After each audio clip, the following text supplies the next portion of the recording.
Bismillahirrahmanirrahim. Assalamualaikum warahmatullahi wabarakatuh. Selamat pagi para pencari ilmu. Salam semangat untuk kita semua. Di era digital seperti saat ini, jarak bukan lagi penghalang untuk kita terus belajar dan berkembang.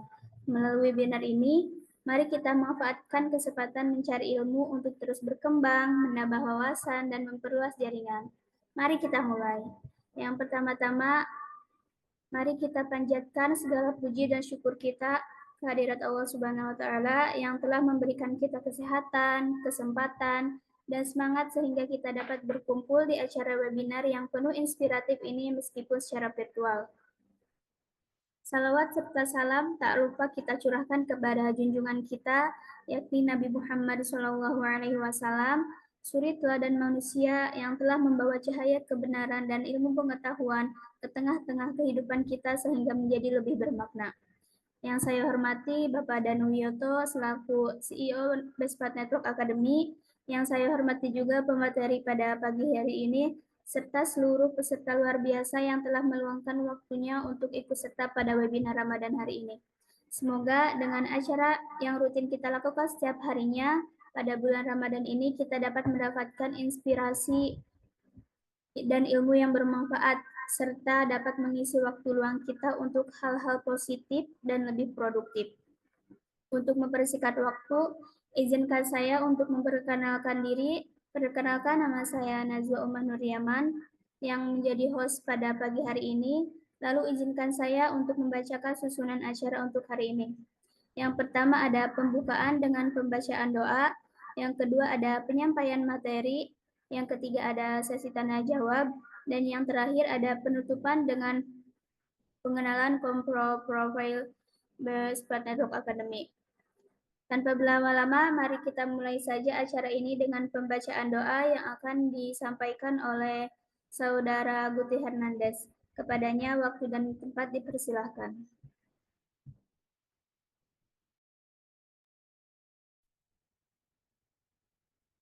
Assalamualaikum warahmatullahi wabarakatuh. Bismillahirrahmanirrahim. Astagfirullahalazim. Astagfirullahalazim allazi la ilaha illa huwal hayyul qayyum wa atubu ilaihi. Alhamdulillahi rabbil alamin. Wassalatu wassalamu ala asrafil wal mursalin wa ala alihi washabihi ajmain.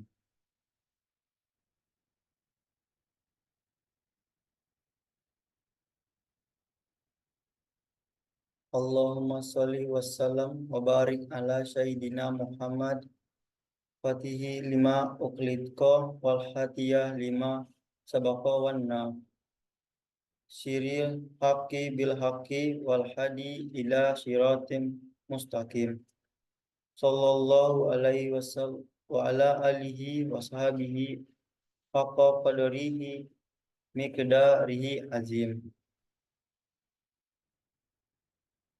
Allahumma inna nas'aluka salamatan fi yaddin wa afiyatan fil jasad wa ziyatan fil ilmi wa barakatan fil rizki wa tawatan qablal maut wa rahmatan indal maut wa maghfiratan baldal maut.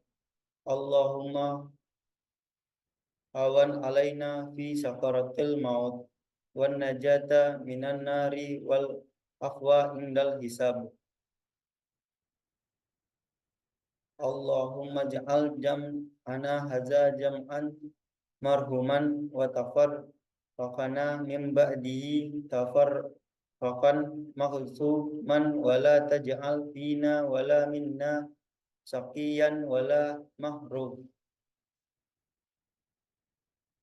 Allahumma la sahla illa ma ja'altahu sahlan wa anta taj'alul hasna iza syi'ta sahlan.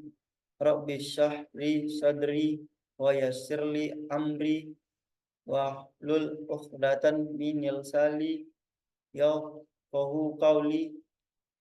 Allahumma afini fi baddi, Allahumma afini fi sam'i, Allahumma afini fi basri, illa anta subhanaka inni kuntu minaz zalimin. Allah, ya Allah ya Rahim, Zat yang Maha Pengasih dan Penyayang, tidak ada kemungkinan kecuali yang Engkau buat mudah, juga Engkau jadikan sebuah kesulitan, jika Engkau kehendaki pasti akan menjadi mudah. Mudahkanlah segala urusan kami. Semoga Bestpet Network bisa memberikan lebih banyak manfaat bagi seluruh umat. Bisa terus berkarya, tambah maju, tambah sukses, dan jadikanlah jalan yang sedang kami tempuh ini menjadi jalan yang diberkahi dan dirahmati oleh-Mu. Ya Allah, ya Hafiz, ya Jalil, Zat yang Maha menjaga dan mulia, kami berlindung kepadamu dari segala macam penyakit yang sedang menimpa negeri ini, dan dari segala penyakit yang buruk dan mengerikan. Jauhkanlah kami dari musibah yang berbahaya ini dan lindungilah keluarga kami semua dari musibah sehingga mereka dapat selamat di dunia dan di akhirat. Ya Allah, ya Ghaffar, ya Ghafar, Zat yang Maha Pengampun, kami sadari sepenuhnya telah banyak kelalaian dan kealpaan yang kami lakukan. Kesalahan dan dosa yang kami perbuat, sudilah kiranya Engkau ampuni dan maafkan kami, dan ampunilah dosa kedua orang tua dan guru kami yang telah berjasa mengajar dan membina kami. Sayangilah mereka sebagaimana mereka menyayangi kami di waktu kecil, hingga ringankanlah jalan bila-bila saat Engkau memanggil kami, karena hanya kepadamu lah kami akan kembali. Billahi taufiq wal hidayah. Wassalamualaikum warahmatullahi wabarakatuh. Amin ya robbal alamin. Terima kasih kepada saudara Luti Hernandez atas doanya. Semoga yang telah dipanjatkan menjadi pembuka pintu keberkahan untuk kita semuanya. Selanjutnya yaitu penyampaian materi yang akan disampaikan oleh Agung S yang berjudul Introduction to Cloud Computing. Kepadanya waktu dan tempat dipersilahkan.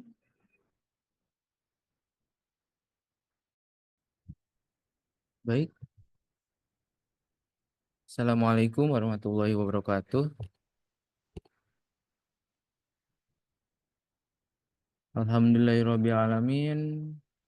Wassalatu wassalamu ala asrofil anbiya'i wal mursalin wa ala alihi wa sahbihi ajmain. Segala puji bagi Allah yang telah memberikan kita kesehatan, kesempatan, serta nikmat iman hingga kita dapat berkumpul dan dalam webinar ini. Selawat serta salam tak lupa kita aturkan kepada junjungan kita Nabi Muhammad SAW beserta keluarga dan para sahabatnya. Tidak lupa kepada Bapak Danu Wiyoto selaku CEO Bestwet Network ini yang saya hormati. Semoga Allah muliakan. Kepada teman-teman, kakak kelas, dan peserta yang telah hadir, semoga Allah muliakan. Saya mengucapkan selamat datang kepada seluruh peserta webinar yang telah menyempatkan waktunya untuk hadir, dan terima kasih atas antusiasmenya berpartisipasi dalam acara ini. Semoga pertemuan kita hari ini membawa manfaat dan keberkahan khusus dalam dan menjalani bulan suci Ramadan ini. Tanpa berlama-lama, izinkan saya untuk memperkenalkan diri. Kenalkan, nama saya Agung Saputra. Saya lahir di Cianjur 21 Juni 2003, dan domisili saya di Jalan Lombok 2, nomor 130, Tangerang. Pendidikan formal saya SMA Nurul Jannah Cibober Cianjur. Dan pendidikan non formal saya sekarang di Bestpet Network Academy. Di sini ada kontak saya, alamat email agungsaputra48@gmail.com, dan di bawahnya ada nomor kontak saya bila ingin bertanya perihal cloud.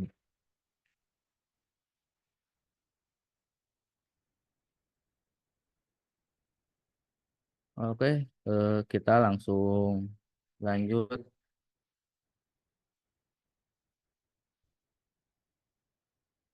Di sini saya mempunyai 9 topik list. Yang pertama, eh, pengenalan cloud computing. Apa sih itu cloud computing? Kedua, sejarah cloud computing. Ketiga, pelayanan cloud computing. Keempat, model deployment cloud-nya. Terus 5, manfaat cloud computing. Dan keenam, perbandingan cloud computing dengan on-premise.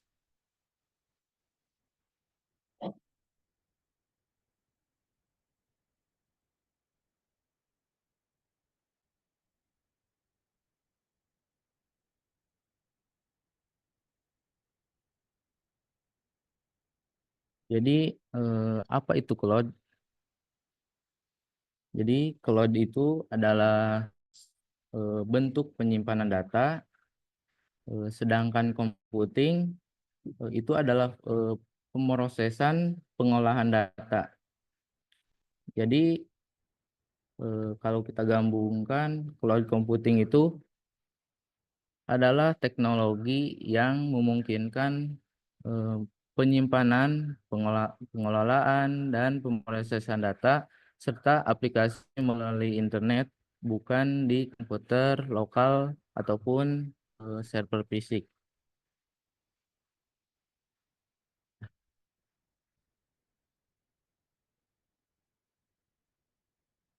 Di sini ada gimana sih awal mula sejarah cloud computing ini tercipta, terbentuk, dan siapa saja sih eh, yang mempunyai ide membuat cloud computing.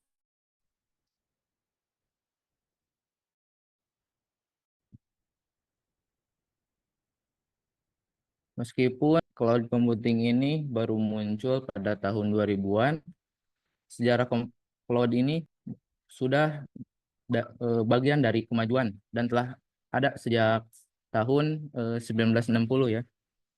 Jadi ide tentang teknologi awan ini lahir pada tahun 1960. Ialah pakar komputasi dan kecerdasan buatan dari MIT atau Massachusetts Institute of Technology yang bernama John McCarthy. Jadi Pak John ini menggemukan visi yang menarik bahwa berbicara komputasi itu akan menjadi infrastruktur untuk utilitas umum. Jadi tahun 1960 ada sebuah ide yang mengawali suatu bentuk komputasi yang kita kenal dengan istilah komputasi awan. Nah, terus pada tahun 1995 lewat Larry Ellison, sang pendiri Oracle menemukan ide yang diberi nama network computing. Nah, Larry Ellison ini mengatakan bahwa aplikasi yang tidak dipasang dalam sebuah komputer personal sudah seharusnya konsep tersebut digantikan dengan penggunaan sebuah terminal berupa komputer server.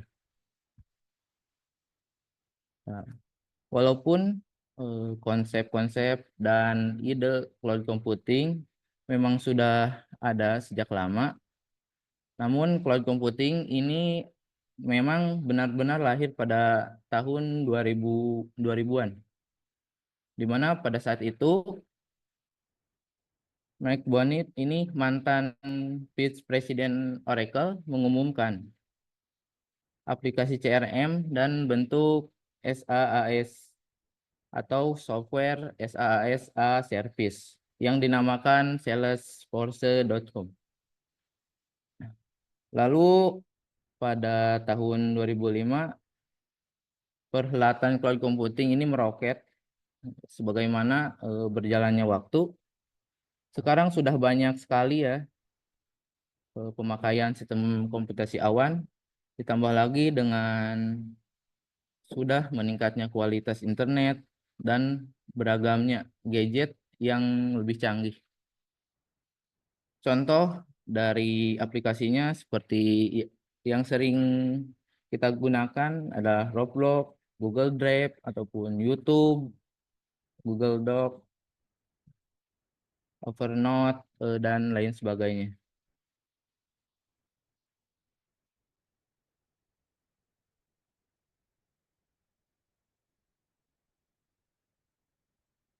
Kita lanjut ke topik yang ketiga, yaitu layanan cloud computing.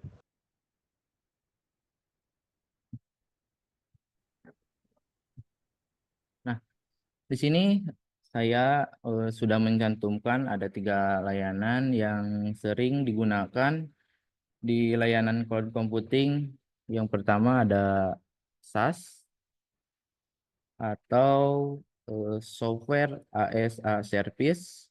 Yang kedua ada PaaS atau platform as a service. Yang ketiga ada IaaS atau infrastruktur as a service.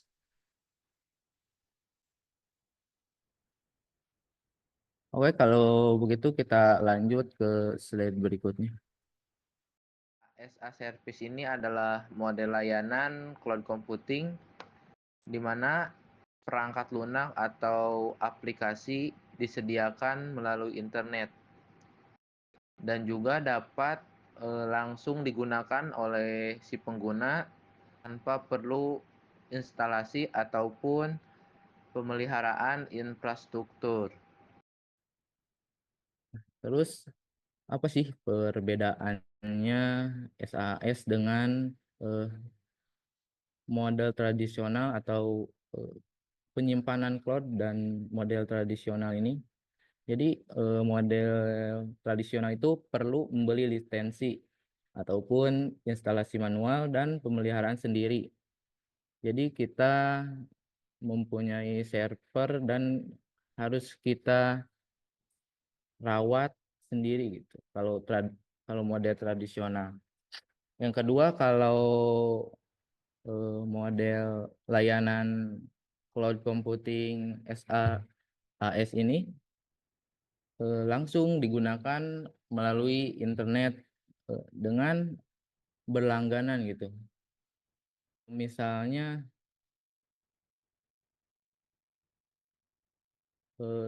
kita itu membeli mobil dan kita memiliki sepenuhnya gitu. Dan juga kita itu bebas menggunakan mobil itu kapan saja karena kita berbayar. Sedangkan si model tradisional ini, jadi kita harus merawat mobil itu, servis, ganti oli, bayar pajaknya gitu, biaya awal yang sangat mahal karena harus membeli mobil secara penuh gitu. Dan jika rusak, kita harus menanggung gitu kerusakannya kalau model tradisional. Saya akan menceritakan sejarah dan perkembangan SAS-nya. Jadi komputer pada dulu itu, pada saat itu jadi komputer itu sangat mahal ya. Jadi sehingga perusahaan menggunakan time sharing system, yaitu menyewa akses ke komputer besar atau mainframe daripada memiliki sendiri. Jadi dia menggunakan era ASP atau Application Service Provider di tahun 1990-an. Ada layanan yang memungkinkan si perusahaan itu mengakses perangkat lunak melalui internet. Nah, poin pertama itu perusahaan menyewa perangkat lunak yang dikelola oleh vendor. Terus kemunculan SaaS ini kan di tahun 2000-an ya. Dari 1999 sampai 2000-an itu menjadi pelapor SaaS modern dengan layanan CRM. Tahun 2000-an muncul yang tadi Google Apps, Microsoft 365 dan Dropbox. Nah, terus sampai sekarang si SaaS ini berkembang dengan dukungan cloud computing. Nah, terus gimana sih cara kerja SaaS ini? Jadi cara kerja SaaS ini jadi aplikasi yang berjalan di server cloud milik penyedia layanan. Jadi kita cukup mengaksesnya melalui browser ataupun aplikasi ringan gitu. Juga kita itu menggunakan layanan SaaS ini jadi model berlangganan atau subscription based. Jadi pengguna membayar per bulan ataupun per tahun sesuai fitur yang digunakan gitu.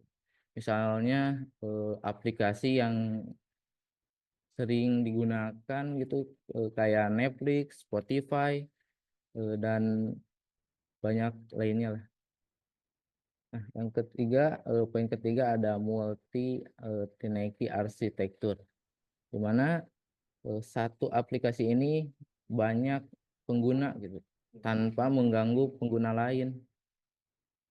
Pembaruan perangkat lunaknya juga dilakukan secara otomatis oleh si penyedia layanan SaaS. Kita jadi tidak perlu menginstalasi dan maintenance. Semua itu dipelihara dan ditangani oleh penyedia cloud. Jadi kita hanya menggunakan dan membayar apa yang kita gunakan di server cloud tersebut. Dan menggunakan SaaS ini fleksibel dan bisa diakses di mana saja. Yang penting ada internetnya. Cukup menggunakan internet dan login ke akun cloud-nya dan juga menggunakan layanan SaaS ini bisa menghemat biaya. Jadi tidak perlu membeli lisensi mahal. Jadi kita cukup berlangganan gitu. Selalu up to date. Jadi pengguna selalu mendapatkan versi terbaru tanpa perlu mengupdate manual. Cuma kekurangan SaaS ini tergantung pada internet. Nah, jika koneksi buruk, kita mengakses cloud kita bisa terganggu. Juga keamanan data. Data disimpan di server pihak ketiga sehingga ada risiko privasi. Ketiga, kurangnya fleksibel untuk kustomisasi. Tidak semua SaaS dapat disesuaikan seperti perangkat lunak on-premise ini ya. Contohnya SaaS komunikasi dan kolaborasi itu di aplikasi Zoom kayak Slack, Google Meet. Kalau di penyimpanan cloud ada Google Drive, Dropbox ataupun OneDrive. Produktivitasnya di Microsoft 365, Google Docs, Nexion. Kesimpulannya SaaS ini akan menjadi semakin populer karena efisiensi dan fleksibilitasnya.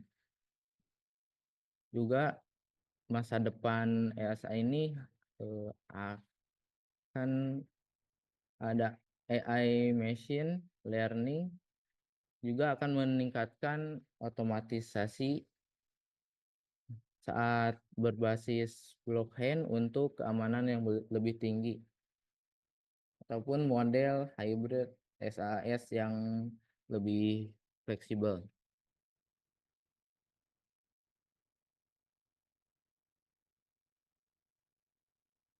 Kita lanjut ke layanan selanjutnya, yaitu PaaS atau platform ASA service. Jadi PaaS ini adalah model layanan cloud computing yang menyediakan platform bagi pengembang untuk membangun, menjalankan, dan mengelola aplikasi tanpa harus menangani infrastruktur dasar seperti server, jaringan, ataupun sistem operasi. Dan alat pengembangan lainnya yang sudah disediakan oleh vendor. Jadi sehingga pengembangan itu dapat fokus pada pengembangan aplikasi tanpa harus memikirkan infrastruktur dasar tersebut. Nah, salah satu keunggulan utama dari PaaS ini adalah efisiensi biaya. Model pembayaran PaaS ini umumnya berbasis penggunaan pay as you go, atau yang berarti biaya yang harus dikeluarkan itu disesuaikan dengan kapasitas pengguna. Ini sangat membantu pengembangan untuk mengelola anggaran mereka ya dengan lebih baik. Selain itu, PaaS ini memungkinkan bisnis untuk memiliki kontrol sepenuhnya terhadap aplikasi data mereka. Sementara infrastruktur dan layanan pendukungnya itu dikelola oleh pihak ketiga atau vendor. Dengan kata lain, PaaS ini tidak menggantikan infrastruktur IT yang sudah ada, melainkan menambahkan dengan menyediakan platform yang dapat digunakan untuk mengembangkan aplikasi atau microservice. Cara kerja platform ASA service ini bekerja dengan menyediakan platform yang dapat digunakan oleh pembisnis untuk menjalankan aplikasi mereka. Platform ini dapat berupa public private atau hybrid tergantung pada kebutuhan bisnis atau pembisnisnya gitu.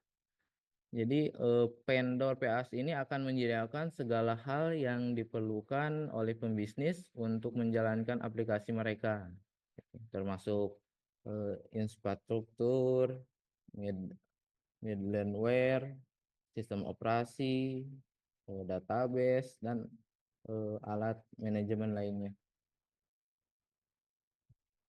Jadi si pembisnis ini juga dapat memilih nih untuk mengoperasikan layanan PaaS secara private dengan kontrol penuh, atau menggunakan pabrik PaaS yang lebih hemat biaya dan juga lebih mudah diatur. Public PaaS ini biasanya tidak kompleks private PaaS dan juga membutuhkan lebih sedikit perawatan. Layanan PaaS ini biasanya mencakup beberapa fitur seperti pengembangan dan kolaborasi tim, desain dan pengembangan aplikasi, uji coba dan pemasangan aplikasi, ataupun integrasi layanan website, integrasi database. Nah, biaya pengguna PAS ini umumnya dihitung berdasarkan kapasitas penggunaan ya. Meskipun ada juga beberapa penyedia yang menawarkan tarif bulanan untuk akses penuh ke platform dan aplikasi yang dibuat di atasnya. Fitur yang umum digunakan dalam platform ASA Service ini menawarkan berbagai fitur yang mudah mengembangkan dalam membangun pengelolaan aplikasi. Beberapa fitur umum yang biasanya tersedia dalam layanan PAS ini, yang pertama infrastrukturnya. Nah, salah satu fitur utama dalam PAS ini adalah penyediaan infrastruktur dari jarak jauh. Nah, pada PAS ini menghilangkan beban dari penggunaan dan pemeliharaan infrastruktur yang biasanya dibutuhkan dalam pengembangan aplikasi. Terus penyediaan PAS ini menangani semua aspek fisik ataupun virtual dari infrastruktur termasuk server, jaringan, ataupun penyimpanan. Jadi ini memungkinkan pengembangan untuk fokus pada desain dan pengembangan aplikasi. Jadi tanpa khawatir tentang pengelolaan server atau pemeliharaan hardware-nya. Jadi tool desain aplikasi ini pengujian dan penyebaran itu disediakan oleh platform untuk membantu si pengguna ini dalam membangun ataupun menguji dan menyesuaikan aplikasi sesuai dengan kebutuhan pembisnis ini. Yang poin kedua itu middleware atau apa sih middleware ini? Jadi middleware ini adalah komponen penting dalam arsitektur PAS ya. Jadi ini berfungsi sebagai lapisan perantara antara perangkat dan infrastruktur yang mendasari. Jadi middleware ini bertindak sebagai jembatan antara sistem operasi dan aplikasi yang dijalankan di atasnya. Pengelolaan komunikasi dan manajemen data antara kedua entitas tersebut dengan adanya middleware ini, jadi pengembangan itu dapat lebih mudah mengintegrasikan berbagai layanan dan aplikasi, juga meningkatkan efisiensi dan kinerja aplikasi tersebut. Nah, yang ke poin ketiga, sistem operasi. Dalam lingkungan PAS ini, aplikasi itu dijalankan di atas operasi yang disediakan oleh vendor. Nah, sistem operasi ini menyediakan lingkungan di mana aplikasi ini berfungsi dan mengakses berbagai sumber daya yang diperlukan. PAS ini menyederhanakan proses pembangunan aplikasi dengan menyediakan operating system yang diperlukan. Jadi sehingga pengembangan itu tidak perlu menginstal ataupun konfigurasi sistem operasi secara manual. Jadi hal ini bisa mempercepat pemrosesan, pengembangan ataupun memungkinkan pengembangan untuk fokus pada aspek aplikasi yang lebih penting. Yang keempat, database. Database ini adalah komponen kunci lain dari PAS. Jadi si penyedia PAS ini melakukan pemeliharaan database termasuk pengelolaan pembaruan ataupun backup data.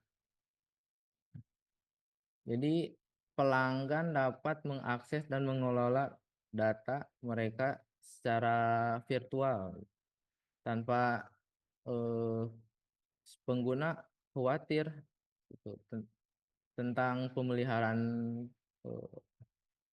perangkat fisiknya ataupun manajemen database. Dengan menyimpan data yang dikelola oleh si penyedia ataupun vendor, pengembangan dapat memanfaatkan data dengan lebih efisien dan fokus pada pengembangan aplikasi daripada masalah pemeliharaan data. Yang kelima ada tools ataupun pemantauan dan manajemen. Jadi PAS ini juga menyediakan berbagai tools pemantauan dan manajemen yang penting untuk mengawasi kinerja aplikasi dan infrastruktur. Jadi tools analitik bisnis ini memungkinkan si pengguna untuk melacak berbagai biaya gitu dan karakteristik penggunaannya serta bisa memantau efisiensi aplikasinya. Nah, dengan data analik yang diperoleh, pengembangan dan manajer dapat membuat keputusan yang lebih baik terkait dengan pengelolaan sumber dan pengembangan aplikasi serta bisa mengidentifikasi area yang memerlukan perbaikan atau pengoptimalan. Di sini juga ada jenis-jenis platform ASA service menurut terus radius. Ada beberapa jenis PAS yang masing-masing memiliki fungsi dan keunggulan sendiri. Yang pertama, PAS yang terhubung dengan produk SaaS. Jadi si PAS ini berdampingan gitu sama SaaS ini. Jadi jenis PAS ini adalah yang paling digunakan oleh pengembangan aplikasi. Platform ini terintegrasi langsung dengan produk software ASA service atau SaaS, memberikan pengembangan akses ke berbagai fitur tambahan yang meningkatkan kemampuan dan fungsional aplikasi mereka. Nah, PAS ini yang terhubung dengan produk SaaS menawarkan beberapa keunggulan seperti kemampuan business proses. Jadi memungkinkan si pengembang ini untuk menambahkan proses bisnis yang kompleks gitu ke dalam aplikasi mereka, atau kustomisasi model data, atau memberikan fleksibilitas dalam penyesuaian model data sesuai dengan kebutuhan aplikasi. Terus ekstensibilitas platform. atau memungkinkan si aplikasi untuk diperluas dengan berbagai fitur tambahan. Dengan menggunakan platform ini, si pengembang dapat dengan mudah gitu berintegrasi dengan layanan SaaS yang sudah ada, mengurangi waktu pengembangan dan akan meningkatkan efisiensinya. Yang poin kedua, PAS ini yang terhubung dengan operation environment. Jadi jenis ini mengacu pada PAS yang berintegrasi dengan infrastruktur AS service atau IaaS.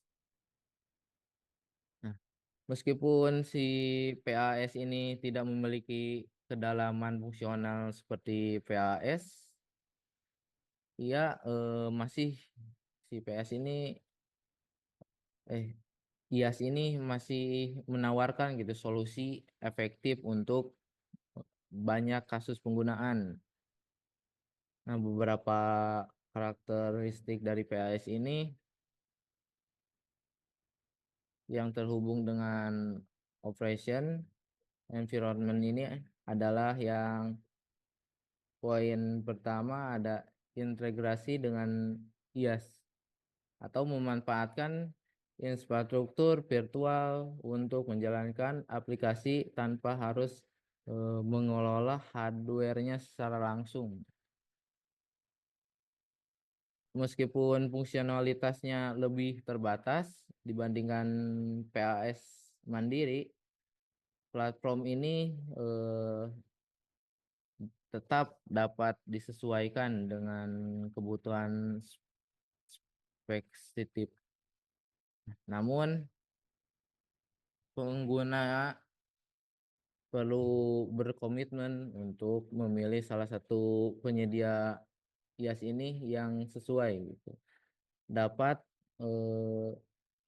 Juga dapat memastikan bahwa PAS ini dapat berfungsi secara optimal dalam lingkungan tersebut.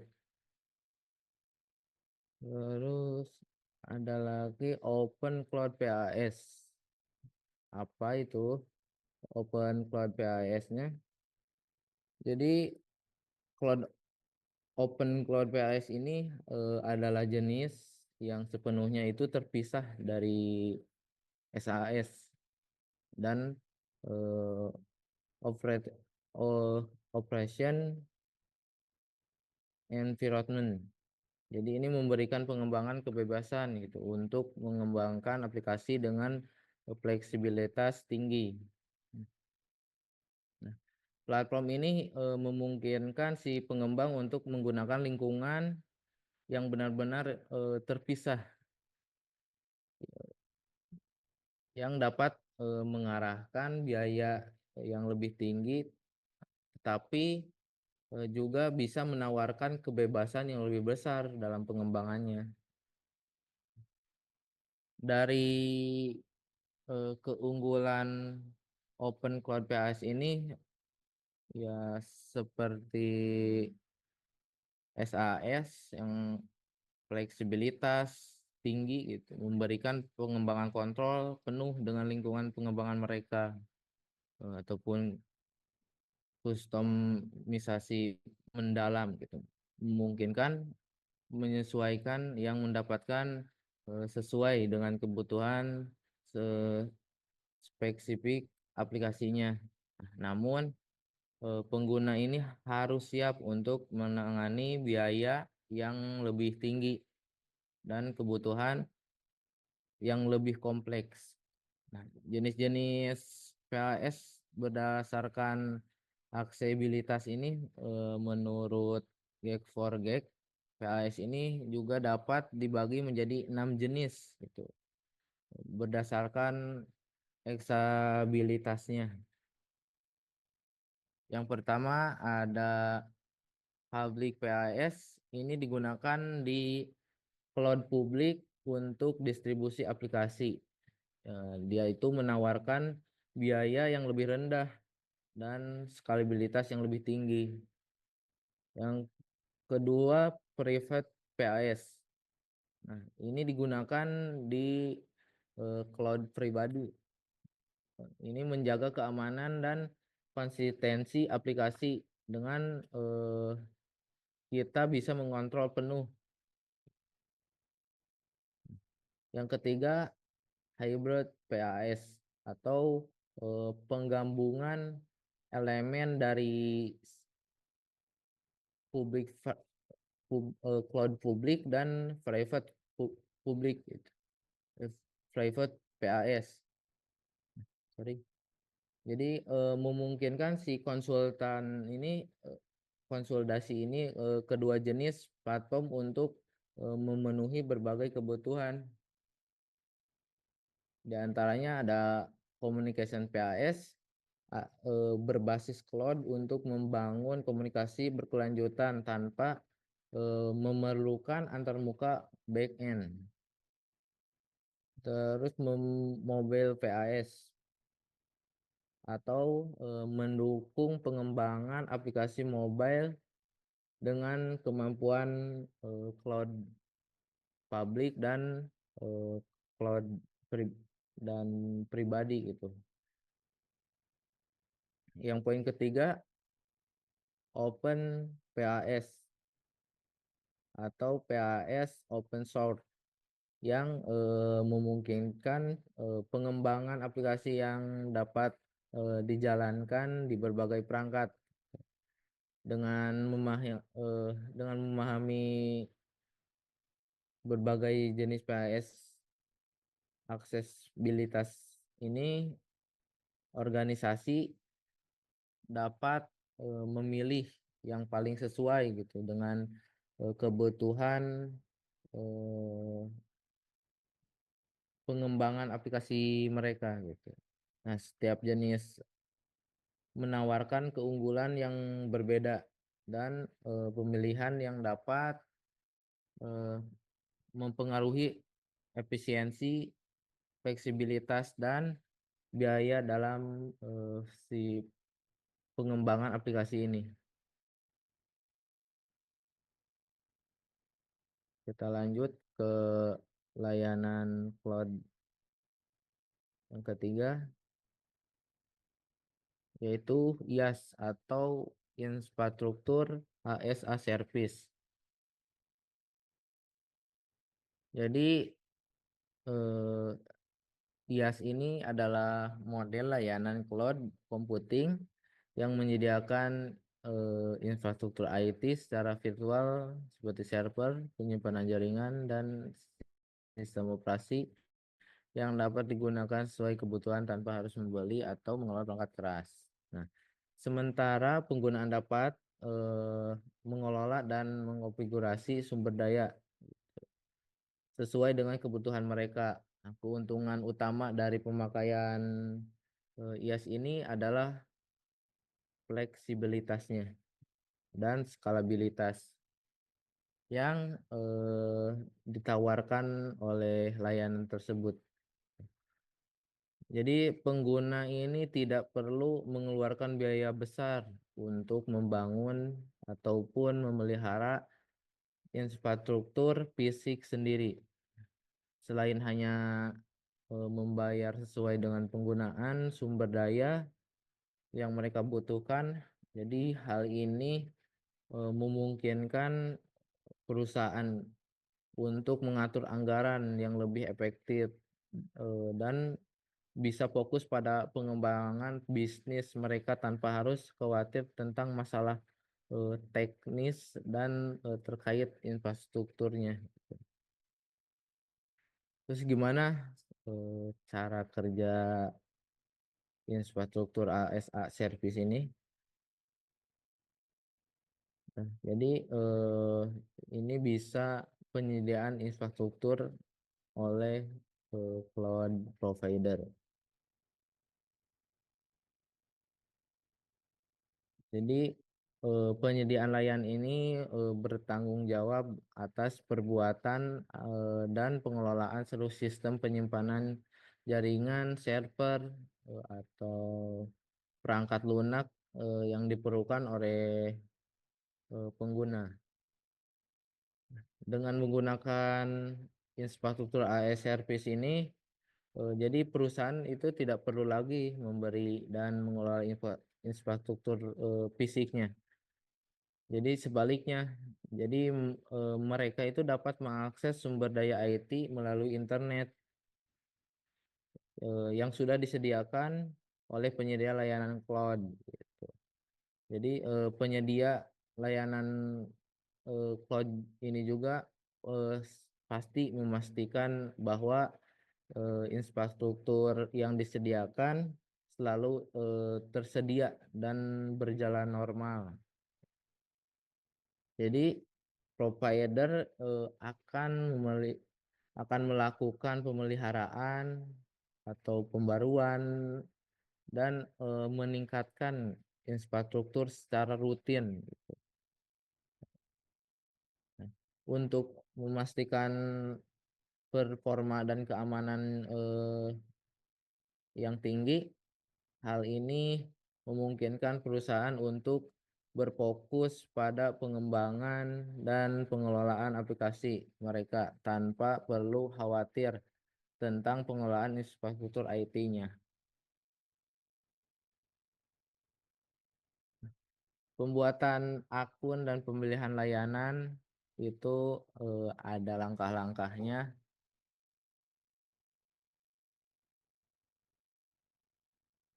Jadi pembuatan akun itu dilakukan oleh user atau perusahaan. Pada tahap tersebut, user atau perusahaan ini akan diarahkan untuk membuat akun di platform cloud yang disediakan oleh penyedia layanan. Nah, setelah akun itu berhasil dibuat oleh user, itu bisa dapat memilih layanan yang ingin digunakan sesuai dengan kebutuhan mereka. Nah, layanan yang dapat dipilih oleh user itu mencakup berbagai opsi seperti jumlah server yang akan digunakan, kapasitas ruang penyimpanan atau besar bandwidth dan penyimpanan banyak lagi. Dan fleksibilitas ini memungkinkan perusahaan untuk menyesuaikan penggunaan sumber daya IT dengan kebutuhan speknya itu kebutuhan spek mereka, serta menghindari pemborosan anggaran pada sumber daya yang diperlukan. Nah, poin kedua untuk berlangganan cloud ini adalah konfigurasi pengelolaan layanan. Setelah layanan dipilih, tahap berikutnya adalah mengkonfigurasi dan mengelola layanan oleh kita, usernya. Nah, dalam tahap ini, user atau kita itu bertanggung jawab untuk mengatur dan mengkonfigurasi layanan yang telah kita pilih agar sistem data yang kita buat itu dapat berjalan sesuai dengan kebutuhan perusahaannya. Konfigurasi ini melibatkan berbagai aspek seperti pengaturan jaringan, alokasi sumber daya server, pengelolaan storage, dan penyesuaian keamanan. Nah, setelah konfigurasi selesai, user atau kita itu dapat mengakses layanan yang mereka berikan melalui internet dengan mudah. Selain itu, mereka juga dapat memonitoring gitu performa layanan atau mengelola sumber daya dan mengatur keamanan server sesuai dengan kebijakan ataupun aturan perusahaan. Contoh layanan IaaS ini ada beberapa contoh penyediaan layanan IaaS yang populer di antara ada yang pertama ada Google Cloud Platform atau GCP. Jadi Google Cloud Platform ini adalah salah satu penyedia layanan cloud yang paling dikenal di dunia. Jadi GCP ini menawarkan model IaaS yang kuat dan juga dapat diandalkan gitu. Dengan berbagai jenis layanan yang dirancang dengan memenuhi kebutuhan pembisnis modern. Nah, salah satu layanan utama GCP ini adalah Google Cloud Storage. Jadi Google Cloud Storage ini yang menyediakan penyimpanan awan yang aman dan mudah diakses. Layanan ini ideal untuk perusahaan yang membutuhkan penyimpanan data yang dapat diakses dari mana saja dan kapan saja. Selain itu, GCP ini juga menawarkan Google Cloud Virtual Network yang memungkinkan perusahaan ini bangun dan mengelola jaringan virtual.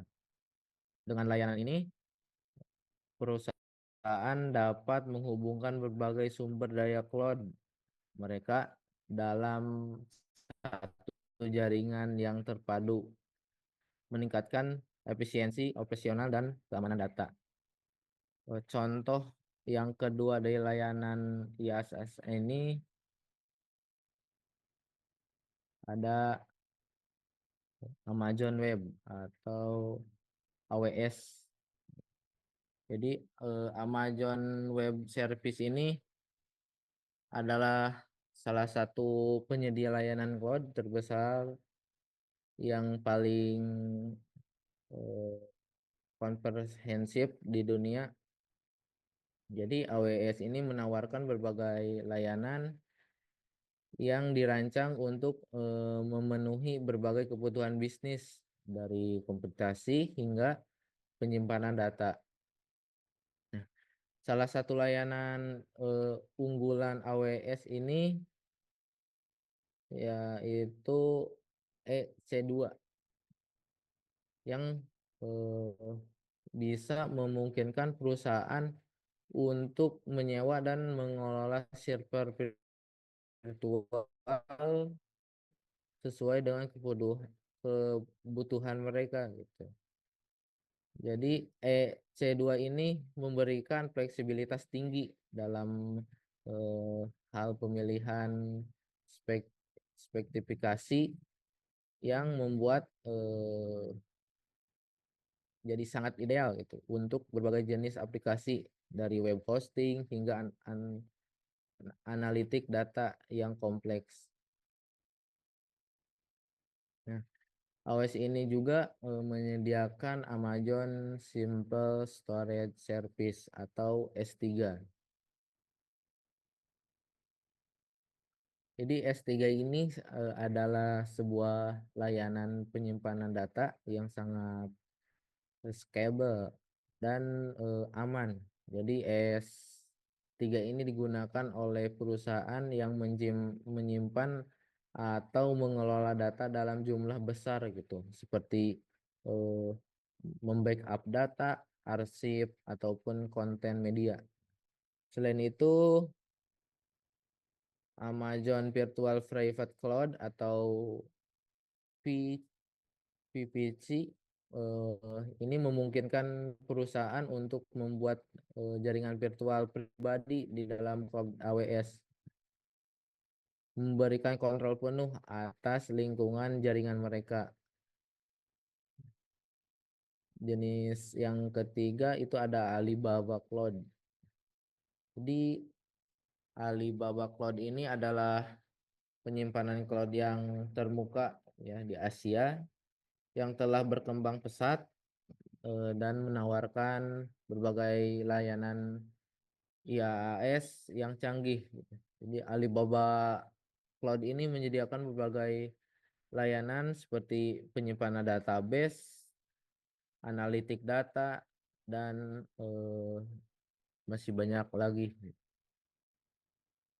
Salah satu keunggulan dari Alibaba Cloud ini adalah kemampuan mereka untuk memberikan solusi yang disesuaikan dengan kebutuhan pasar lokal, khususnya di Asia. Apa sih manfaat IaaS ini untuk sebuah perusahaan? Yang poin pertama ada performanya. Nah, jadi IaaS ini memungkinkan pengguna untuk meningkatkan performa sistem sekaligus mengurangi latensi. Nah, hal ini penting untuk memastikan bahwa aplikasi dan website perusahaan ini dapat diakses dengan cepat dan stabil. Nah, kecepatan juga terpengaruh dengan IaaS. Jadi perusahaan ini dapat dengan cepat mengalokasikan sumber daya yang dibutuhkan untuk proyek-proyek baru seperti pengembangan aplikasi atau peluncuran website. Nah, tanpa harus menunggu pengadaan server fisik. Yang poin ketiga ada backup dan restore. Sebagian besar penyedia IaaS menawarkan opsi backup dan sinkronisasi otomatis yang memastikan data penting itu tetap aman dan dapat dipulihkan jika terjadi kegagalan atau gangguan sistem. Terus ada keandalan. Jadi IaaS ini menawarkan keandalan yang tinggi dengan menggunakan virtual machine yang dapat diaktifkan jika ada error pada mesin utama. Jadi sehingga operasi perusahaan ini tetap berjalan tanpa ada gangguan. Juga hemat biaya. Model pembayaran itu pay as you go, jadi yang diterapkan oleh si penyedia IaaS ini memungkinkan si perusahaan ini untuk membayar sesuai dengan penggunaan sumber daya. Jadi apa yang dibutuhkan itu yang dibayar.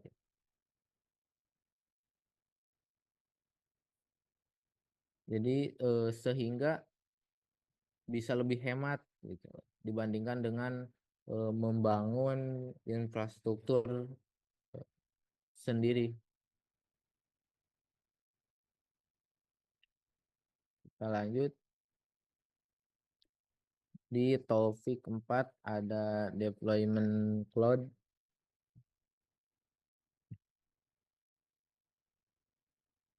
Dalam cloud deployment ini ada 4 model.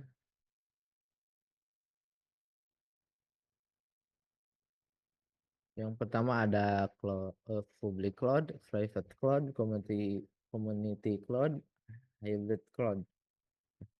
Dalam beberapa tahun terakhir ini teknologi computing telah berkembang pesat gitu, dan menjadi bagian dari strategi IT yang banyak perusahaan ini di seluruh dunia. Cloud computing ini memungkinkan perusahaan untuk menyimpan, mengelola ataupun memproses data melalui internet, dan juga menawarkan fleksibilitas dan skalabilitas yang luar biasa dibandingkan dengan infrastruktur IT tradisional. Nah, salah satu bentuk cloud computing yang paling populer dan banyak digunakan dalam dunia IT itu adalah public cloud. Kita lanjut.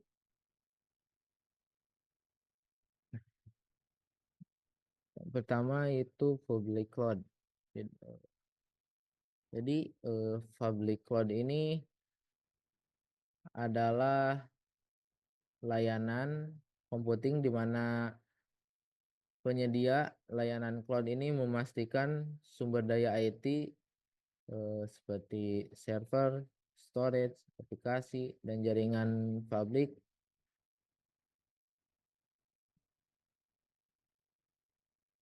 bisa diakses melalui internet secara publik kepada publik gitu. Penyedia layanan ini seperti Google Drive, Amazon, atau Microsoft Azure.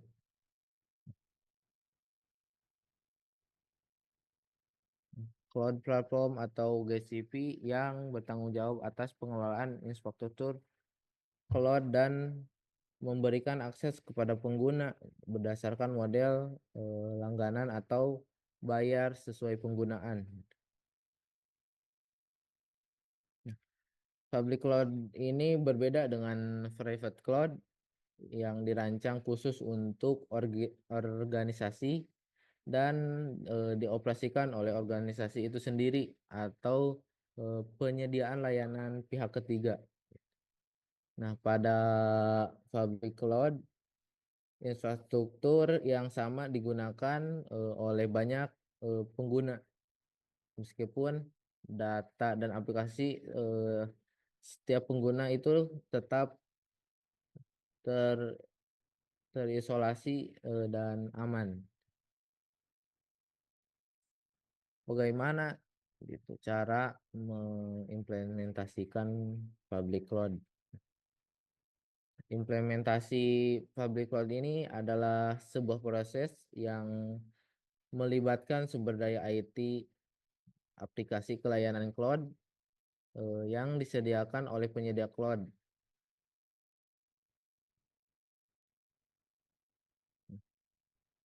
Di sini ada langkah-langkah mengimplementasikan cloud. Yang poin pertama harus ada perencanaan atau penilaian kebutuhan. Identifikasi kebutuhan bisnis, tentukan aplikasi atau data dan layanan apa saja yang akan dipindahkan ke public cloud. Juga kita harus mempertimbangkan kebutuhan kinerja, kapasitas penyimpanan, dan keamanannya. Ya. Kita juga harus evaluasi infrastruktur yang ada gitu. Tinjau infrastruktur IT saat ini untuk menentukan apa yang perlu diubah ataupun ditingkatkan untuk beralih ke public cloud. Yang poin kedua, harus pilih menyediakan penyedia cloud. Bandingkan penyedia cloud yang berbeda berdasarkan fitur atau harga atau keamanan, kepatuhan, dan dukungan teknis. Pilih penyedia yang paling sesuai dengan kebutuhan bisnis. Pertimbangkan model layanan atau pilih model layanan cloud yang sesuai. Kita juga harus, poin ketiga, harus mendesain arsitektur cloud-nya. Desain arsitektur cloud ini yang sesuai dengan aplikasi dan data yang akan di hosting gitu. Tentukan bagaimana sumber daya akan diatur, termasuk komputasi, penyimpanan, dan jaringan. Nah, pertimbangkanlah skalabilitas dan kesediaan. Pastikan desain arsitektur itu mendukung skalabilitas dan ketersediaan tinggi, sehingga kita dapat menambah atau mengurangi sumber daya sesuai kebutuhan dan menjaga layanan tetap tersedia. Nah, poin keempat itu mengatur akun dan pengelolaan. Kita harus membuat akun cloud. Nah, bisa daftarkan akun dengan penyediaan cloud yang akan kita pilih. Nah, terus konfigurasi pengaturan akun termasuk manajemen identitas dan akses IAM untuk mengontrol akses yang aman.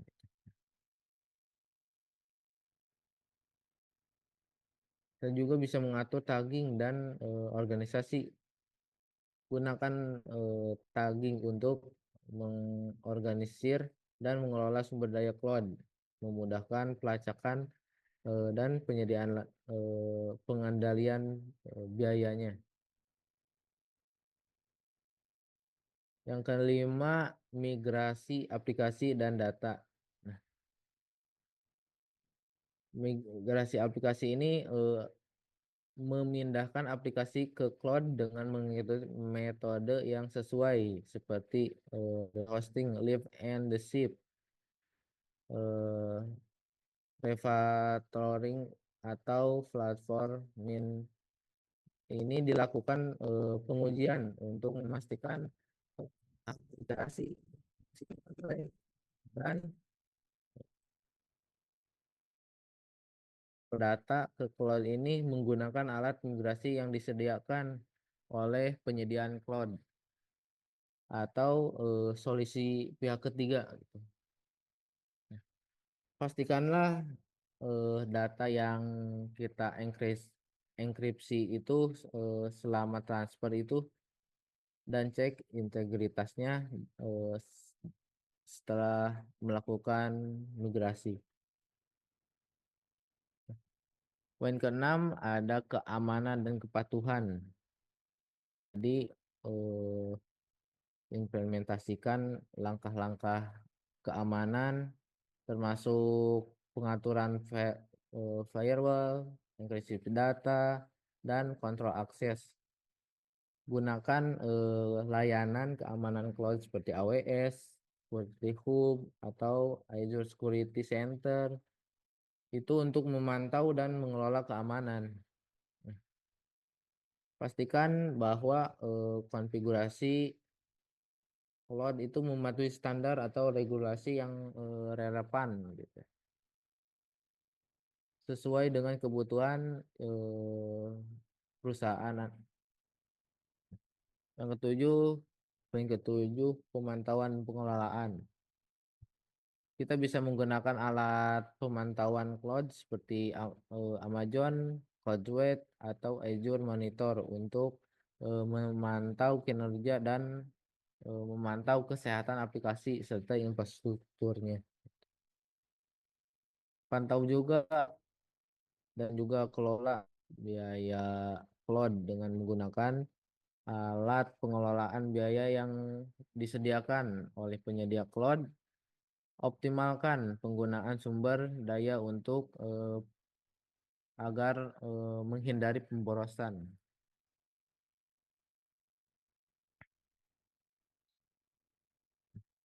Poin ke-8 ada bisa melakukan pelatihan atau pendukungan sebelum melakukan migrasi. Berikan gitu pelatihan kepada tim IT dan pengguna tentang fungsi utama public cloud ini memberikan akses ke sumber daya IT secara cepat ataupun fleksibilitas dan efisien gitu. Yang poin pertama hosting application dan website. Untuk pengembangan dan pengujian dapat dengan cepat menyebar server virtual yang menggunakan alat pengembangan yang disediakan oleh penyemangat cloud sehingga bisa mempercepat siklus pengembangan. Kita lanjut ke slide berikutnya. Yang kedua, private cloud. Private cloud ini merupakan salah satu model dari cloud computing yang dirancang khusus untuk satu entitas, baik itu satu perusahaan ataupun satu organisasi. Berbeda dengan public cloud yang dapat diakses oleh banyak organisasi, private cloud ini hanya melayani satu pengguna atau perusahaan dan juga memberikan kontrol penuh dan keamanan yang lebih baik. Nah, dengan demikian private cloud ini sangat ideal bagi perusahaan yang ingin menjaga data mereka tetap aman dari akses pihak luar gitu. Dan juga memastikan bahwa sistem dapat disesuaikan dengan kebutuhan spesifik mereka. Nah, private cloud ini sering digunakan oleh perusahaan yang memerlukan kendali penuh gitu terhadap infrastruktur IT, terhadap dan juga tidak ingin berbagi sumber dengan entitas lain. Jadi sistem ini memungkinkan perusahaan untuk menyesuaikan berbagai jenis aspek, mulai dari kapasitas penyimpanan hingga aksesibilitas yang tidak selalu bisa mendapatkan dari layanan public cloud. Nah, tipe-tipe cloud ini private cloud sendiri ini memiliki beberapa tipe yang dapat dipilih tergantung pada siapa yang mengelola lingkungan. Jadi cloud tersebut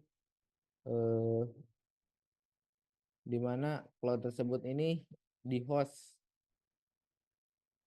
Ada 4 tipe private cloud utama, yaitu pertama ada VPC atau Virtual Private Cloud. Jadi VPC ini adalah kombinasi antara private cloud dan public cloud. Jadi di mana perusahaan ini dapat menikmati fleksibilitas dan keamanan private cloud dari dengan dukungan dari infrastruktur public cloud. Pada model ini perusahaan ini bertindak sebagai penyewa, sedangkan public cloud ini berperan sebagai penyedia layanan. Kita lanjut.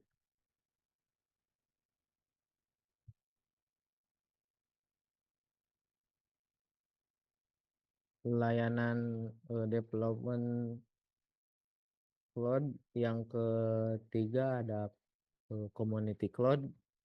Jadi community cloud ini adalah model komputasi awan yang digunakan organisasi yang memiliki kepentingan ataupun kebutuhan atau persyaratan yang sama gitu. Jadi cloud ini dirancang untuk digunakan secara eksklusif gitu, oleh komunitas pengguna tertentu, seperti instalasi pemerintah, perusahaan di instruksi yang sama, ataupun organisasi yang memiliki standar keamanan ataupun kepatuhan yang serupa. Nah, ciri-ciri dari community cloud ini yang pertama ada infrastruktur cloud ini juga dibangun dan dikelola untuk mendukung komunitas pengguna dengan kebutuhan serupa. Bisa kepemilikan yang sama, ini bisa dimiliki dan dikelola oleh satu organisasi, komunitas, pihak ketiga, atau kombinasi keduanya. Nah, poin ketiga keamanan ataupun kepatuhan.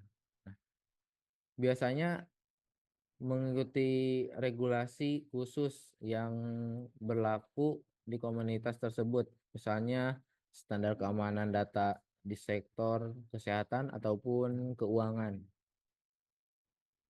Poin keempat, efisiensi biaya. Biaya lebih rendah dibandingkan private cloud karena infrastruktur dan pemeliharaan ini dibagi dengan anggota komunitas, jadi PT-PT lah. Contoh yang sering menggunakan community cloud ini seperti pemerintah. Layanan cloud ini yang digunakan oleh beberapa instansi pemerintahan untuk berbagi data dan aplikasi, atau industri kesehatan, misalnya rumah sakit dan klinik itu berbagi infrastruktur cloud yang sesuai dengan regulasi kesehatan seperti HIPAA. Nah, ataupun lembaga keuangan seperti bank atau perusahaan asuransi yang membutuhkan kepatuhan terhadap regulasi keuangan tertentu.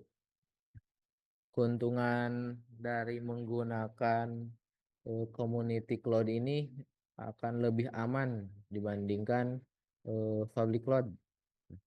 Lebih hemat juga dibandingkan private cloud, mematuhi kebutuhan regulasi dan kepatuhan khusus, kolaborasi yang lebih baik antara organisasi dalam komunikasi. Nah, kekurangan dari community cloud ini hanya tidak bisa fleksibel private cloud, atau juga biaya dari community cloud ini masih lebih tinggi dibandingkan public cloud. Skalabilitasnya juga terbatas dibandingkan public cloud ini. Kita lanjut.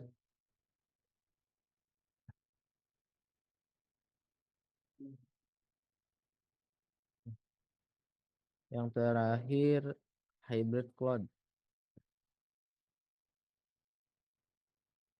Jadi secara sederhananya hybrid cloud ini adalah kombinasi dari jenis cloud computing dari private cloud dan public cloud. Jadi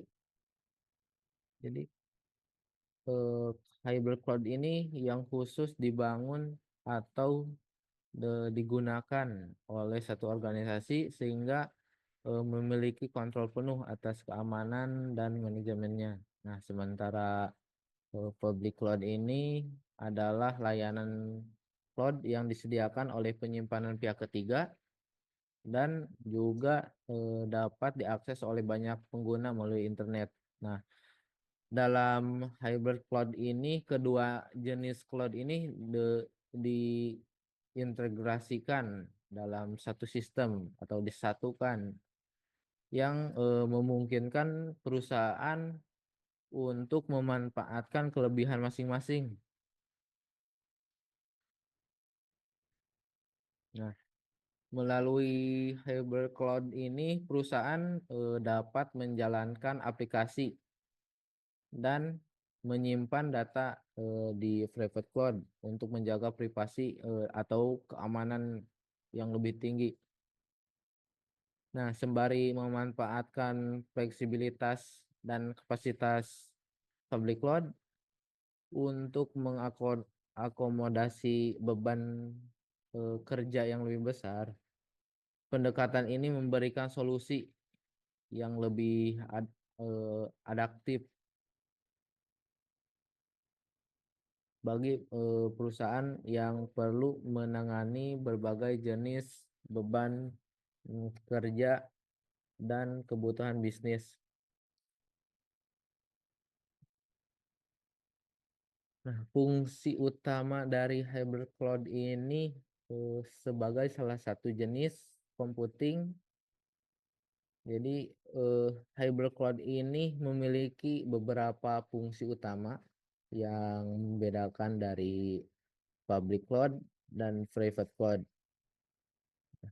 Yang pertama, menyimpan data. Hybrid cloud ini menawarkan penyimpanan data yang lebih fleksibel dan dapat diakses kapan saja dan di mana saja melalui jaringan internet. Nah, ini memungkinkan perusahaan untuk menyimpan dan mengelola data secara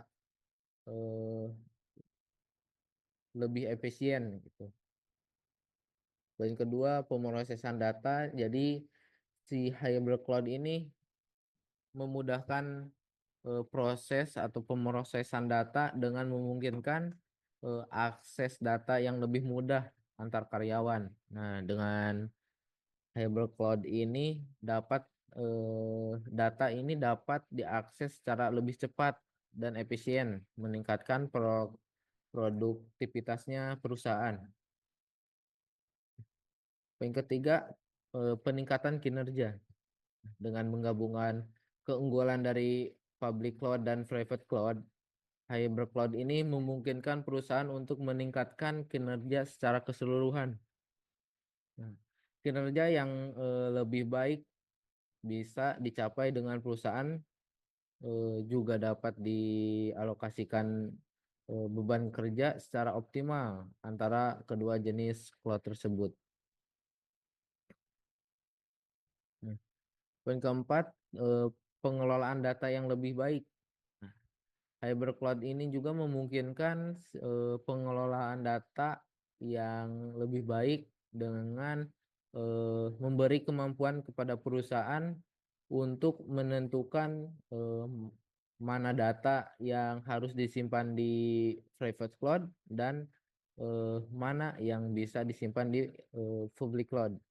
Nah, ini memungkinkan perusahaan untuk melindungi data yang sensitif ini sambil tetap memanfaatkan sumber daya dari public cloud. Yang kelima, API yang sama. Nah, hybrid cloud ini memungkinkan untuk menggunakan API yang sama dengan sistem computing lainnya atau mempercepat pemrosesan pengolahan data dan mengurangi delay yang tidak perlu gitu. Jadi ini juga memungkinkan integrasinya yang lebih baik dan meningkatkan efisiensi operasional perusahaan. Nah, cara kerja hybrid cloud ini yang pertama itu mengidentifikasi kebutuhan. Nah, langkah pertama dalam mengimplementasikan hybrid cloud ini adalah mengidentifikasi cloud spesifikasi perusahaan.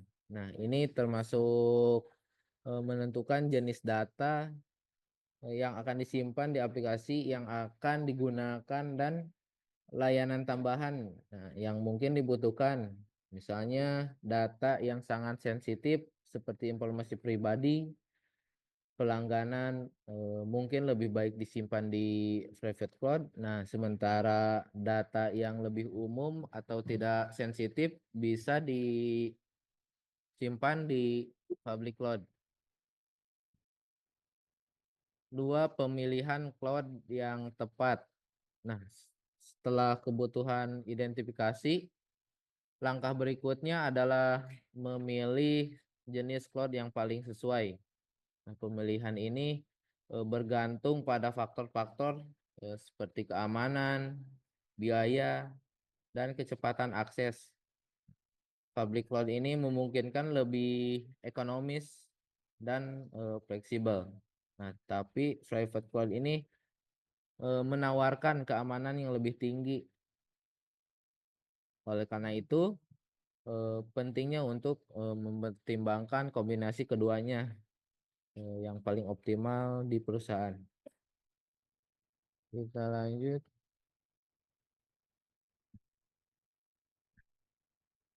Ya, topik kelima, manfaat menggunakan cloud computing.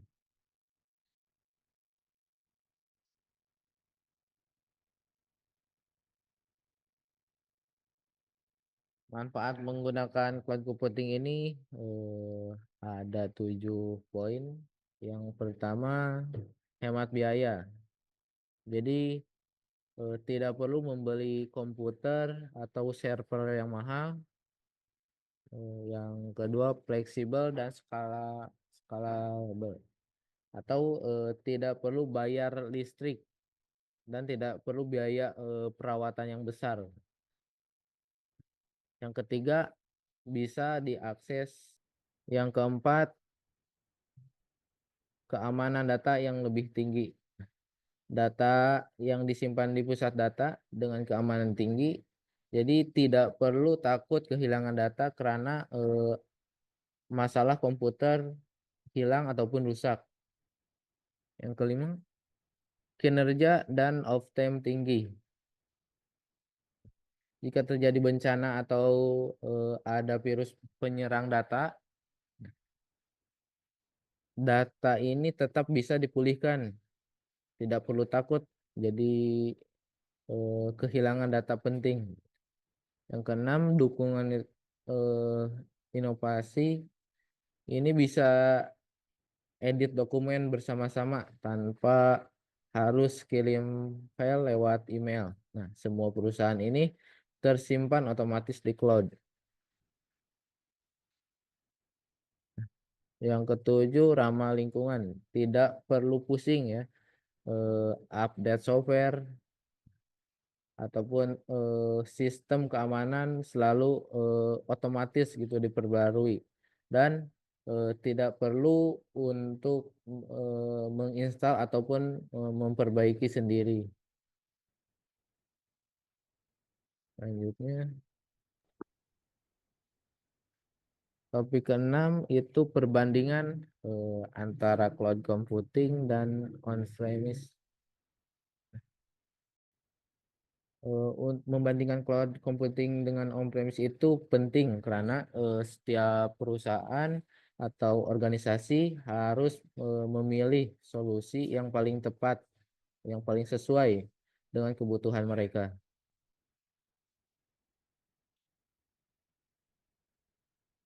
Jadi ini ada tabel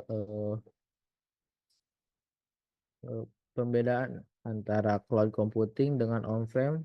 Jadi kapan memilih cloud computing?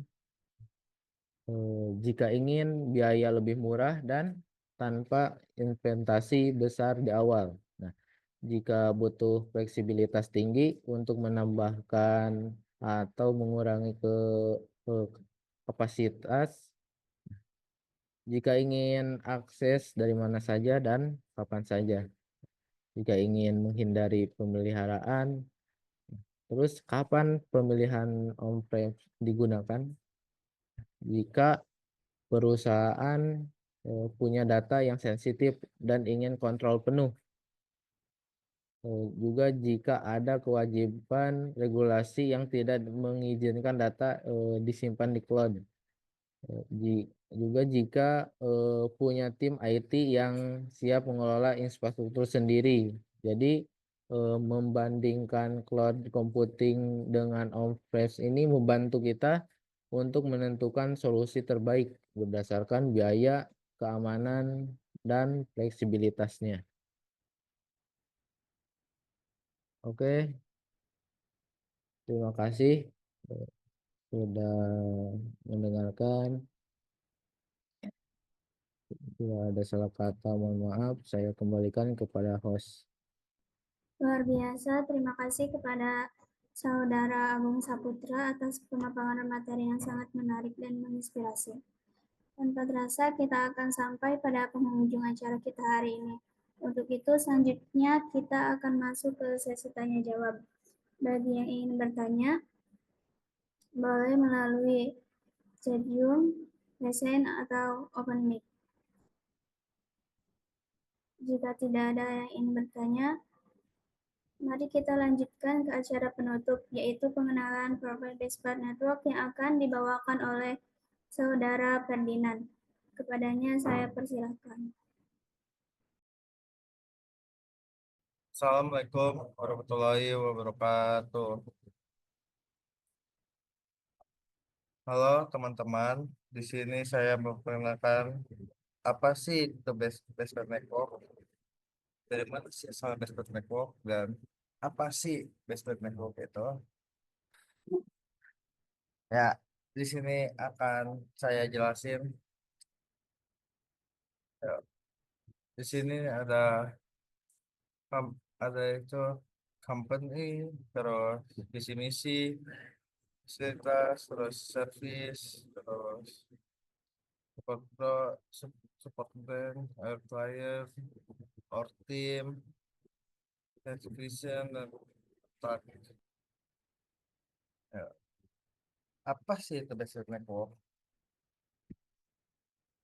Kami dari Best Network itu perusahaan yang sudah bergerak di bidang IT network training dan consulting sejak tahun 2016. Kami hadir untuk membantu bisnis dan organisasi dalam membangun sistem IT yang aman dan efisien dan berstandar tinggi. Kami bukan sekadar hanya penyediaan layanan IT, tapi partner teknologi yang bisa membantu teman-teman membangunkan bisnis melalui solusi data center, keamanan jaringan, IT training, hingga IT consulting dengan tim muda berpengalaman dan energi. Kami siap menyelesaikan proyek tempat waktu dan tanpa kompromi tempat dan kualitas.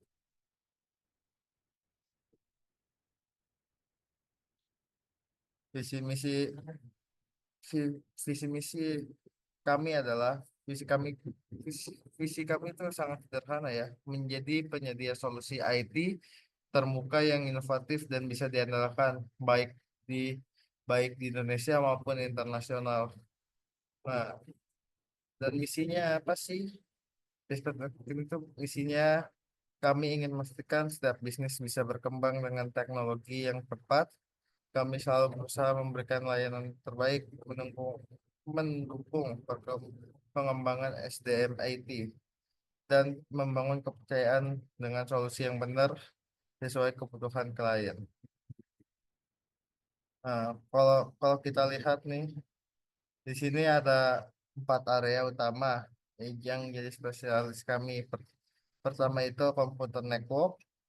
Di bagian ini kami fokus membantu perencanaan, pengaturan, dan optimasi jar- jaringan komputer mulai dari kantor kecil sampai skala enterprise. Kedua ada network cabling. Ini mencakup instalasi kabel jaringan yang rapi dan sesuai standar supaya data bisa mengalir dengan lancar tanpa gangguan buat kantor, gedung, atau data center. Pemasangan kabel yang benar itu penting sekali agar jaringan stabil dan minim masalah. Ketiga yaitu ada cyber security. Zaman sekarang keamanan data dan sistem itu krusial. Kami bantu pastikan jaringan dan perangkat kalian terlindungi dari serangan cyber, mulai dari setting firewall, sistem deteksi intrusi, sampai kebijakan keamanan dan lengkap. Keempat ada data center. Kami punya pengalaman dalam merancang dan membangun data center yang handal dengan infrastruktur yang efisien dan aman. Jadi teman-teman bisa mengelola data dalam skala besar tanpa khawatir soal downtime atau keamanan. Nah, selain 4 fokus utama, kita ada beberapa layanan yang kami tawarkan di desain and planning untuk membantu teman-teman merancang sistem jaringan atau data center dari nol, dan untuk konsultaling. Jika teman-teman butuh masukan ahli soal upgrade atau optimasi jaringan, kemudian ada implementation untuk eksekusi semua rencana yang sudah disusun. Kami juga menyediakan training bagi tim atau individu yang ingin mendalami ilmu jaringan keamanan atau pengelolaan data center. Setelah semuanya bekerja dengan aman, terakhir tuh kami pun menyiapkan suplai material. Jadi jika teman-teman butuh perangkat atau bahkan pendukung teman-teman, tinggal hubungi saja. Intinya kami berusaha jadi one stop solution di bidang jaringan teknologi agar teman-teman bisa fokus ke bisnis tanpa pusing memikirkan urusan IT yang kompleks. Selanjutnya ada layanan kami. Pertama, ada konsultaling. Di sini kami menganalisis kebutuhan dan kondisi infrastruktur IT teman-teman, lalu merekomendasikan solusi terbaik. Jadi teman-teman nggak perlu bingung menentukan langkah selanjutnya untuk pengembangan sistem. Kedua, tuh kita ada training ya. Kami menyediakan pelatihan di berbagai level mulai dari dasar sampai topik yang kompleks seperti segmen routing. Tujuannya agar tim teman-teman benar paham dan mampu mengolah jaringan secara optimal. Terus selanjutnya ada implementation. Setelah konsolidasi dan perencanaan, kami juga bisa langsung mengeksekusi solusi tersebut mulai dari pemasangan perangkat, konfigurasi sistem, hingga penyesuaian sesuai kebutuhan bisnis kalian. Terus keempat ada managed service. Ini cocok untuk teman-teman yang nggak mau repot mengurus operasional sehari-hari di bidang IT.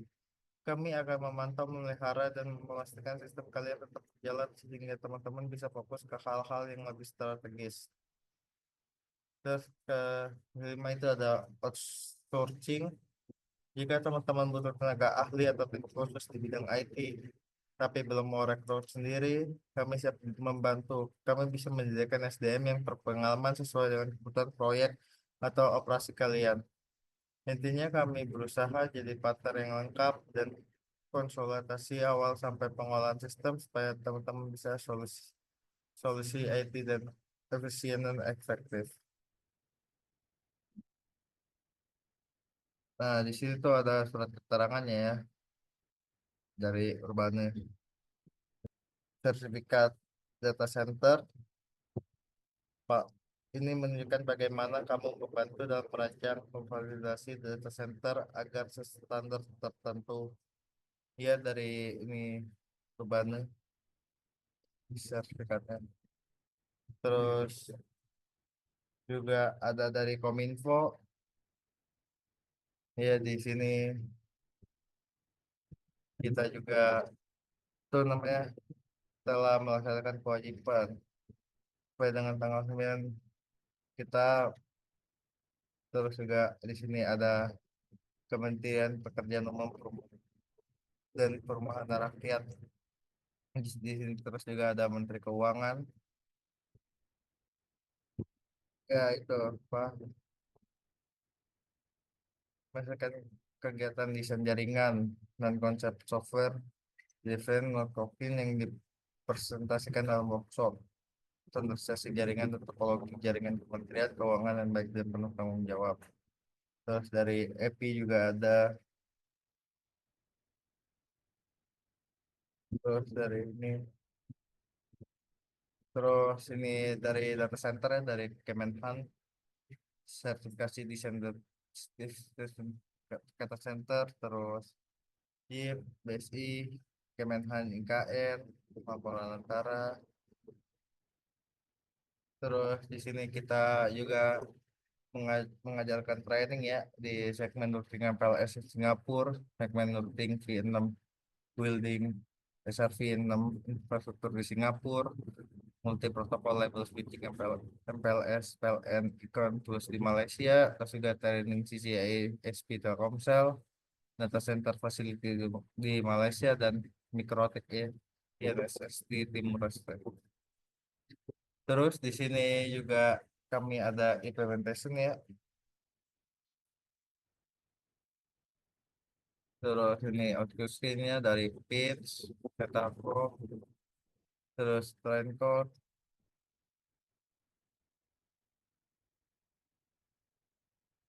Terus di sini juga itu kita